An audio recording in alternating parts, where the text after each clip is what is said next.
sizin verişlərinizi çox vaxt ayırmıram, səmimi deyim. Sizə gəlir ki, Azərbaycanda hamı oturur sizin verişlərə baxır, amma səmimi deyim, elə deyil. Yox, mən Azərbaycan mediasına baxıram, Azərbaycanda professional media da var.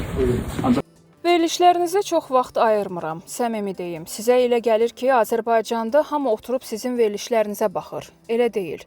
Bunu Azərbaycan prezidentinin köməkçisi, prezident administrasiyasının xarici siyasət məsələləri şöbəsinin müdiri Hikmət Hacıyev, Almaniyada Azad Söz kanalının rəhbəri bloger Tural Sadıqlıya deyib.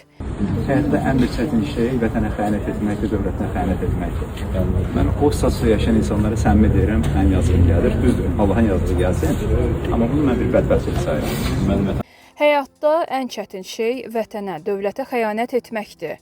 O statusda yaşayan insanlara mənim yazığım gəlir deyə prezidentin köməkçisi Tural Sadıqlıya bildirib. Qeyd edək ki, Tural Sadıqlı Azərbaycan Cinayət Məcəlləsinin dələduzluq, terrora açıq çağırışlar və başqa maddələri ilə cinayət məsuliyyətinə cəlb edilib. Qeyd edirəm, mənim haqqımda nə deyişindən sonra 5 qat artığını deyin. Ayıq edirəm sizlərə. Tövqü edin, 5 qat artığını deyin, 10 qat artığını deyin. Necə deyirlər, mən heç eynəmə deyil. Amma belə deyil, mən də sizə müəyyən dərəcədə sizin mövcud durumunuzu bir qədər. O, prokurorluğun rəsmi çağırışlarına gəlmədiyi üçün iş materialları qiyabi icraatda baxılması üçün məhkəməyə göndərilib. Bakı Ağır Cinayətlər Məhkəməsinin hökmü ilə Tural Sadıqlı verilmiş ittihamlarla təqsirli bilinib. Ona 14 il müddətinə qiyabi azadlıqdan məhrum etmə cəzası verilib.